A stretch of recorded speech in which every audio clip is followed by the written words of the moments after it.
The Google Pixel 4 has finally been announced, and although you can't technically buy them yet, it will be available from the 24th October onwards. Prices start from $1,119 for the Pixel 4 and $1,319 for the Pixel 4 XL, and the price is slightly lower from the previous generation. In the box, you will find the Pixel 4 XL, charger and cable, but 3 items are removed from the previous generation: the Google Team Pixel stickers, headphone adapter, and Google Pixel earbuds. That could have explained the decrease in pricing, but for a $1,000 phone, it may be disappointing for some of you. There are some major changes from the previous Pixel 3. The most obvious one for me is the omission of the fingerprint sensor. Google is now focusing a lot on face recognition, but it would be nice to provide both options so everyone can choose which one fits their usage.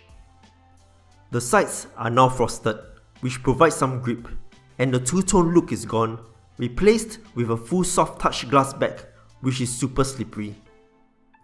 That's where a case might come in handy, but it's a pity the design will be hidden. The Pixel 4 comes in 3 colors: just black, clearly white,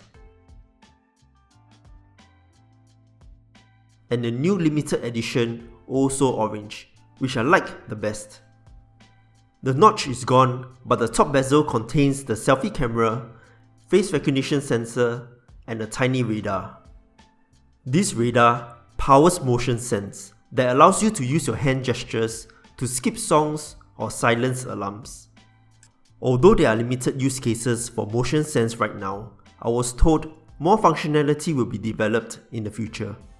The Pixel 4 now has 2 cameras, a 12MP main shooter with OIS and a 16MP telephoto camera. The third module, in the square camera bump, is the spectral and flicker sensor. Pixel camera is usually pretty good, especially night mode. But there is a new feature that is Astrophotography, where you can take photos of the stars in the night sky.